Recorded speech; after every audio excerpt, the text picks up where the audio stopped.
Team, I want to share an exciting new resource we officially have up and running, and that is talesofleadership.com. This is a one-stop shop to connect with the full Tales of Leadership ecosystem and grow as a more purposeful and accountable leader, what I call a PAL. On this website, you can submit a question through Ask a Leader, apply to become a guest on the show, explore the practical leadership tools inside the Leadership Armory, support existing show sponsors, and learn how your organization can partner with Tales of Leadership. Our mission is simple: to equip you with the tools, knowledge, and mindset to lead with purpose, live with integrity, and make an inspired impact. Visit talesofleadership.com to learn more. Back to the show. Welcome to Tales of Leadership. Our mission is simple: to develop a better leader by arming you with the tools required to lead with purpose, integrity, and accountability. This podcast is designed to do one thing: help develop a more purposeful and accountable leader, what I like to call a PAL. Leaders who are in the arena, making tough decisions, lifting others up, and choosing people over their own egos. Through real stories and conversations with leaders who have walked that path, powerful leadership lessons, you'll gain the wisdom needed to tackle any obstacle this world can throw at you. If you're ready to step into the arena and become the leader your team, your family, and your community needs, you're in the right place. This is Tales of Leadership.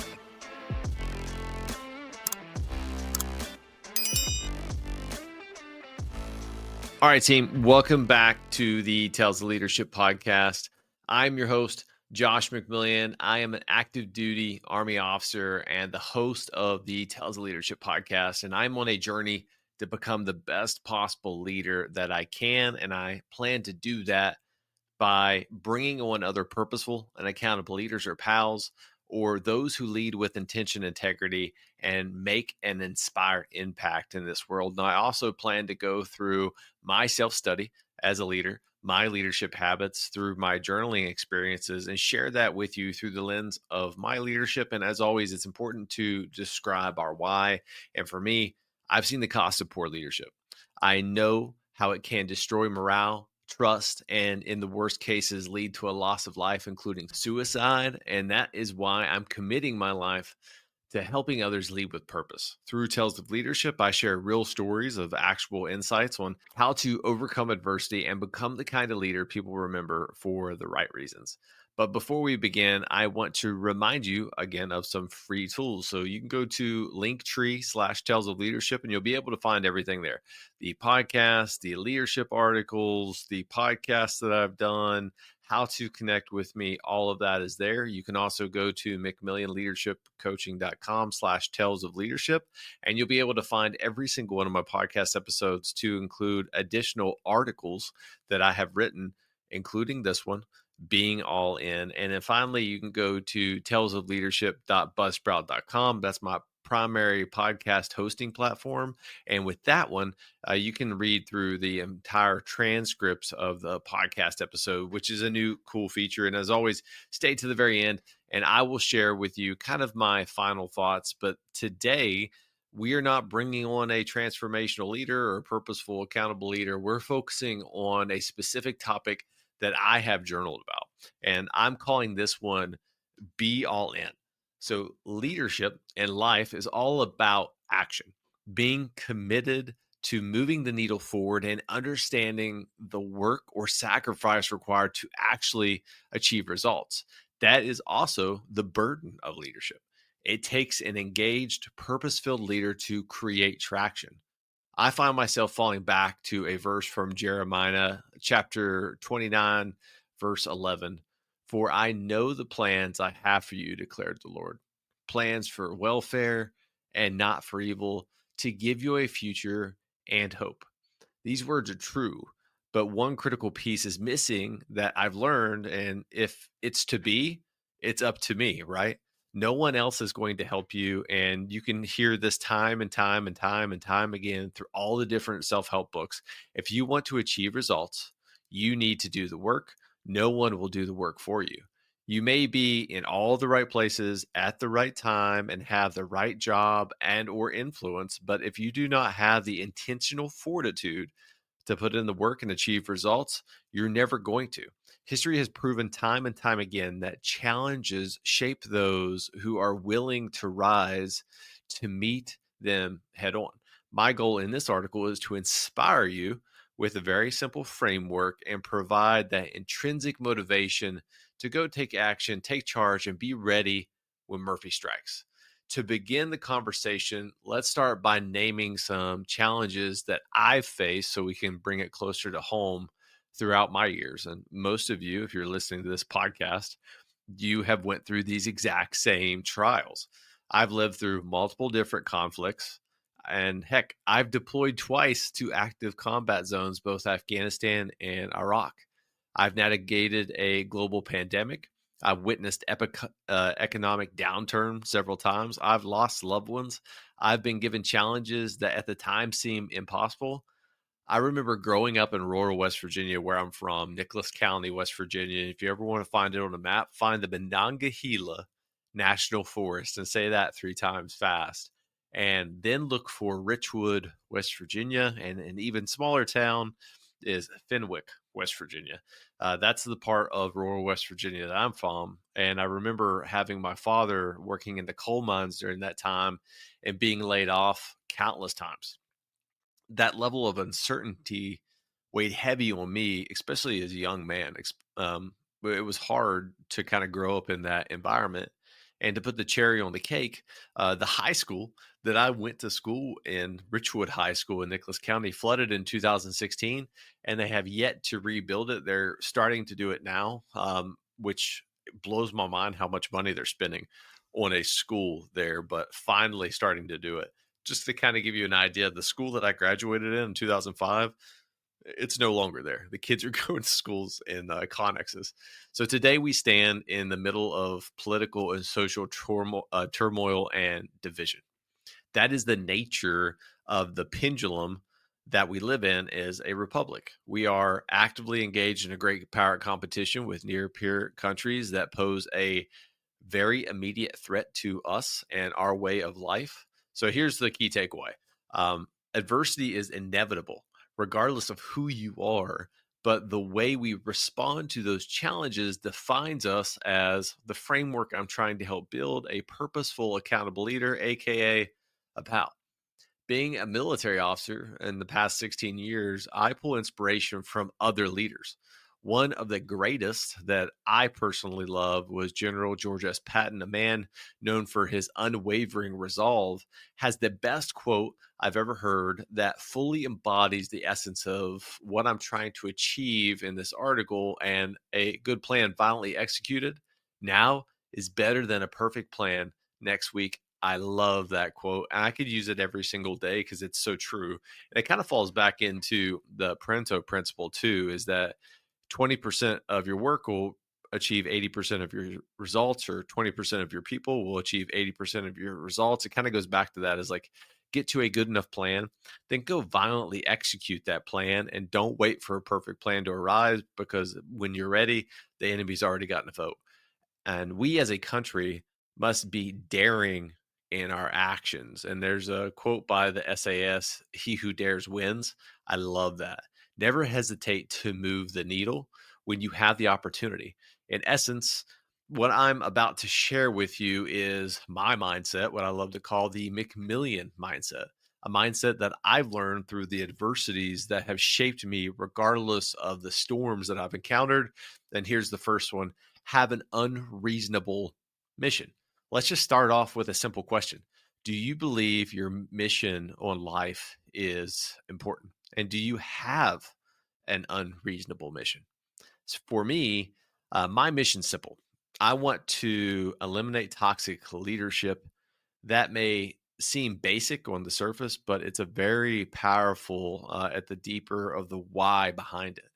I've seen the cost of toxic leaders. If you've listened to my podcast for more than just a couple episodes. I kind of continue to repeat the main themes. And I mean that is that toxic leaders are a very negative type of leadership or transitional leadership habits that we have within our culture right now. And it can weigh down individuals and organizations. It can ruin careers. It's 100% lowers morale and then damages the culture of any workforce that you're actively in. It creates a toxic climate and it leads to poor decisions based on fear, decisions that have devastating consequences. And yes, I believe with better leadership, more lives can be saved. That's really the journey that I'm on right now, especially when it comes to our sons and daughters who serve in the military. And to kind of reframe that for you just a little bit, 1% of our population, 1% serves in the military. And out of that, 1% is in the combat arms. And to break it even further, 1% of those are in the special operations community. If you can continue to break it down, but if you're listening to this and you have served or you do serve now, thank you. Because you're part of that 1%. You're part of America's greatest generation, and genuinely mean that I believe today is the greatest generation because we have had more hardships than any other generation that I could possibly think of. Leadership is not a title or a privilege. And you can listen to Simon Sinek or anyone else who's an authority on leadership, and they'll tell you the exact same thing. It is an unreasonable call to action. It's an obligation to make the tough decisions for the greater good. A mission is critical to move the needle. We don't dictate the terms we're given. We pursue the end state when it's convenient or when it's impossible. And that's important to understand is that if you're on a mission, you're going to have easy times and you're going to have hard times. But you don't just stop when it gets hard. You continue to move forward, especially in those inconvenient times. And I mean, heck, like just look at it from a podcasting perspective. I've been podcasting for 2 years, and there were points and times of where I would have 0 downloads throughout the week. And I just thought to myself, it's like, no one's listening to this. Why would I continue to do it? And I didn't listen to that little demon on my shoulder just telling me all this negative self-talk. And it was like, you know what? I'm on a mission. I'm going to continue to put content out there and we'll see where we're at. And now I have like almost 10,000 downloads, which is absolutely humbling in a way. This mindset must be who you are, ingrained in your very fabric and essence that defines your identity. Too many people today lack the intestinal fortitude to seek purpose. They simply just want purpose to find them. That's not how the world works. If it is to be, it is up to me. Remember that. We are the ones in the arena, just like Teddy Roosevelt talked about, trying to make a better world for those we love. And here's a quote by John Maxwell, someone that I absolutely love. I love reading his books. A leader is the one who knows the way, goes the way, and shows the way. So the next one is a steadfast resolve. A quote I find myself consistently coming back to in life is Aristotle. And if you've ever worked with me, you know that it's in every one of my signature blocks. And at the essence, this is really who I am. And I don't know if he actually wrote this or not. There's some web search, couldn't really attribute it to him, but I'm sticking with Aristotle. Prove me wrong. We are what we repetitively do. Excellence then isn't an act, it's a habit. Grit is not something we are born with. It's stamped on us through life experiences, but it can be accumulated over time and developed with reinforcing habits. And that's critical, having habits that help us build that steadfast resolve. Unless we set the conditions to shape our surroundings, we will never develop that type of mental fortitude. So let's talk about routines. Create routines that are self-serving and selfless. To give you some specific examples with this is a morning routine. A morning routine is the best way to start the day off with a win. Every morning I do the single most uncomfortable thing that I could possibly think of. Maybe one day I'll get a video of this, but I wake up at 4 o'clock in the morning, which is by itself always hard. I don't care who you are. Waking up at 4 o'clock is just not fun. I walk downstairs and then I drink my coffee or bone broth, either one. I'm starting to do this bone broth thing to try to limit the amount of caffeine that I take. But then I go take a 3-minute plunge in my 40 to 45 degree water. That mental suffering each day is a test. I listen to that. If you ever listen to Joe Rogan, he talks about he has two kinds of personalities. He has the general, and then he has, this is going to be a bad word, I apologize, that inner bitch. And sometimes that inner bitch comes out, and every single morning for me, but just like how Joe Rogan talks about, is he has that other persona, the general outweighs it. I know it's going to be discomfort, but that 3 minutes of pain that I'm going to go through is going to cause a dopamine spike. It's going to help me get the brown fat released through my muscles and get my metabolism going for the day. And it sets me up for success. I listen to that little voice telling me to sleep in and stay in a warm bed, but I choose to be unreasonable. And I start the day off with a win. To achieve mental resolve, use this simple affirmation. And I love saying this all the time, especially if I've ever served with you, you know it. Deeds, not words. Does your actions align with the habits and principles you choose? Or are you just blowing smoke up your ass? Or, sorry, third point of contact. I'm trying not to cuss. Are you showing up and being powerful when it's uncomfortable, or only when it's convenient? It kind of goes back to what we just talked about before, is that you need to be there, more importantly, in those uncomfortable times. Experiential avoidance, by the way, is a term that I just heard. And I think the psychologist who created this was Rob Archer, and essentially defines a clinical study of how people avoid deliberate discomfort. When they get into uncomfortable situations, they begin to shrink away from it. And at the end of the day, it cumulatively builds more stress. So here is a fun fact for you. If you are avoiding discomfort, you are becoming increasingly more stressed and you become less resilient. If you want to be more resilient, learn how to tackle complex problems, you have to embrace that discomfort. The easy path is finding excuses to not take action. When that thought pops up, it's like a mental hurdle that you have to learn to overcome. But the weight of inaction builds over time, days, years, and then eventually can cause mental ruts and a habit trap that is self-sabotaging. That's exactly what we're not trying to do. It's uncomfortable. That's just the nature of life. We do things that are uncomfortable every single day. You have to accept that and give each day 100%, because that's all that we can do. And purposeful accountable leaders, they talk the talk and then they walk the walk. And here's a quote by John Wayne: courage is being scared to death, but saddling up anyway. So that is the whole point. Again, just embracing that level of discomfort and just moving forward.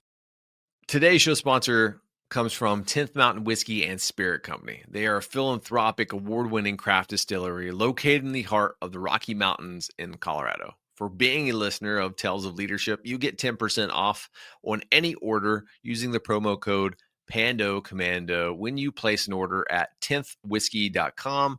Both of those are in the show notes, so you'll be able to find them. 10th Mountain Whiskeys and Spirit Company honors heroes and they craft legacy. I've commanded 2 organizations in the 10th Mountain, and both of which are very deeply impactful to me. This is a company that I stand behind. And if you're looking for a great bottle of bourbon, look no further at 10th Mountain Whiskey and Spirit Company. Back to the show. And the next one is unbreakable bonds. I've been blessed in my life to have some of the most amazing leaders in the world surround me and offer me mentorship.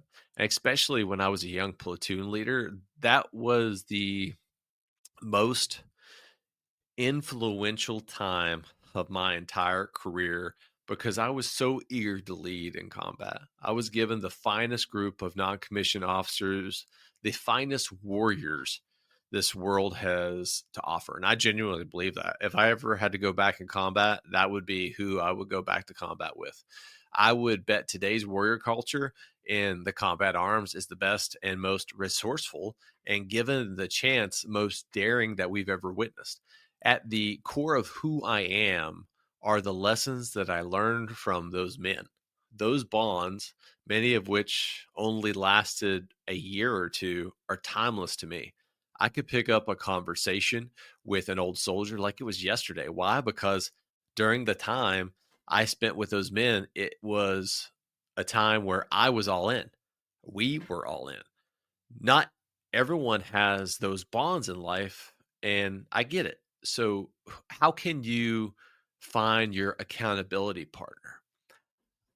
I say the single most important person in my life is my wife. And if you're married and you have a significant other, it's probably the same because that's who you spend outside of yourself the most time with. She has been and continues to be the foundation of the McMillion family. She gives me strength when I am weak, confidence when I am doubtful, and purpose when I am lacking. But most importantly, love when I'm full of hate. And trust me, there are times that if you ever watch the Chappelle show, The Hater Ball, I'm just full of hate, hate, hate, hate, hate. But she helps center me. She centers me and is my largest champion. When I want to quit, and there are times that I want to quit because I'm not perfect, she picks me up. And if I could openly admit, her ability to be a truly wonderful mother is one of the most inspiring things about her. I'm extremely blessed to have her in my life. So, as a testament to this, I wrote this podcast episode when I was on a business trip. And you can go read the article, the full article. I wrote it when I was on a business trip. And to provide you a little bit of context, over the last 2 years, I spent 8 months on the road away from home. That's basically a deployment.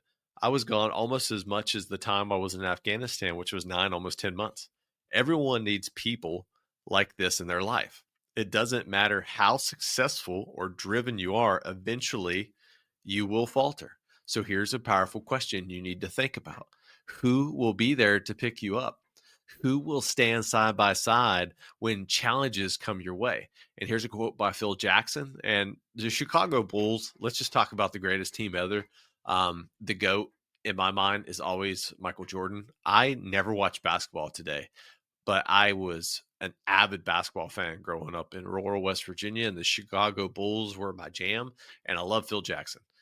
The strength of the team is each individual member. The strength of each member is the team. That's such a great quote. And here's the last one: unreasonable resilience. So, what is resilience? I think it's important to kind of define that. It's one of the most overused words in leadership. I believe it's your creative problem solving ability. Here's the truth: I see a lack of resilience today, especially among the youth.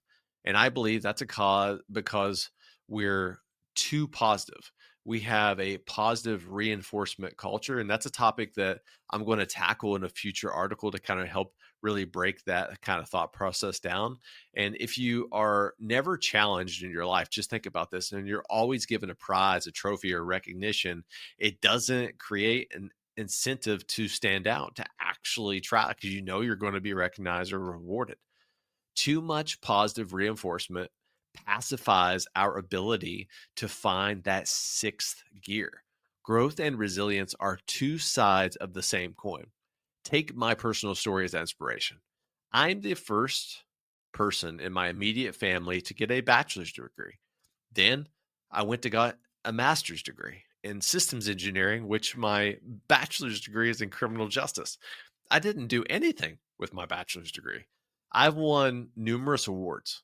None of that could have been possible without putting myself in deliberate discomfort. And to be humble for the awards, um, everything that I've achieved in my career professionally in the Army was because of the great men and women that I've served with. They were the ones that achieved the results. I was just the leader at the time, blessed enough to have the opportunity to work with them. We all have choices: embrace an easy life or choose to live a life of adventure. I choose to live a life of adventure. I choose to grow every day. I choose to embrace discomfort because I want to be resilient and I want to teach those habits to my children. I'm not naive to the fact that as Americans, we have daily choices. But remember, the hardest thing in life are often the most rewarding. And too many people give in to self-sabotaging habits. Don't do that. We are the most creative problem solvers on this planet. And I attended a recent workshop by an MIT professor, and he explained that the human brain has roughly 100 trillion connections.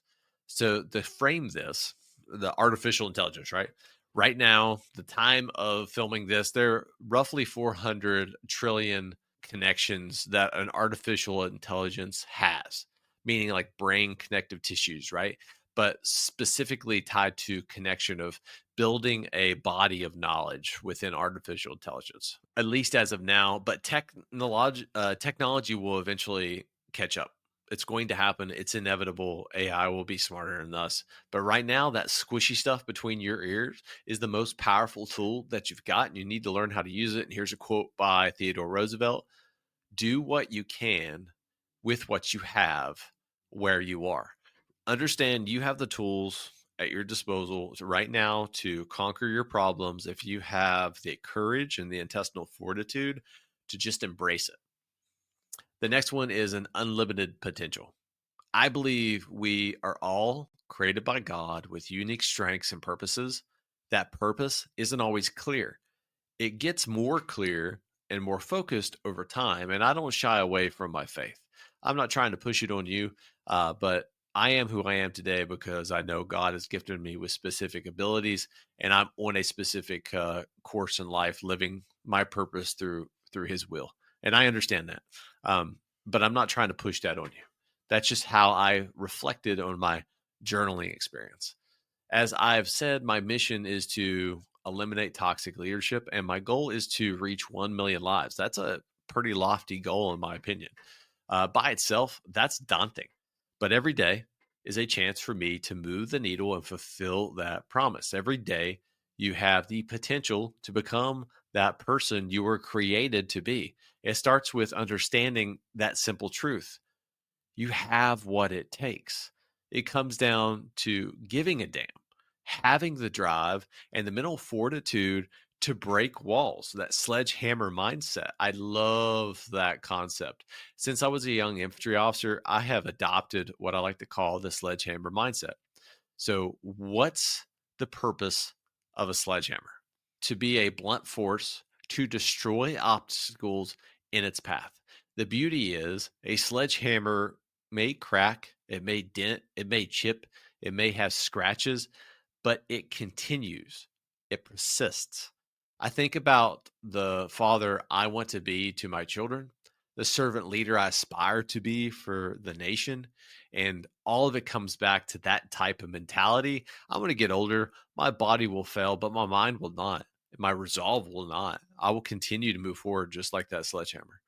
The way we live our lives matters. The conversations we have matters. The decisions that we make matters. They leave a lasting impact, not just on our family, but everyone that we live with. It defines our legacy. We all have unique strengths and gifts, but are we using them? So here is a great quote by Friedrich Nietzsche: he who has a why to live can bear almost anyhow. So here are my final thoughts, and we'll do a quick after action review with some powerful questions. Leadership and life both demand action, committed, uncomfortable, unrelenting action. To lead with purpose, you must have an unreasonable mission that drives you through the chaos. You need steadfast resolve, forged by discipline and tested in discomfort. You must build unbreakable bonds with people who will challenge you and carry you when you need, and you must cultivate an unreasonable resilience because storms aren't a matter of if, they're a matter of when. And above all, you must believe in your unlimited potential. The world doesn't need perfect leaders because there is no perfect leader. I sure am not a perfect leader. I am full of faults. It needs present leaders, leaders who show up, they stand firm, they swing the sledgehammer with purpose. Be all in, not half in, not when it's easy, but every single day, especially when it's hard. I got goosebumps right now just kind of going through my final thoughts.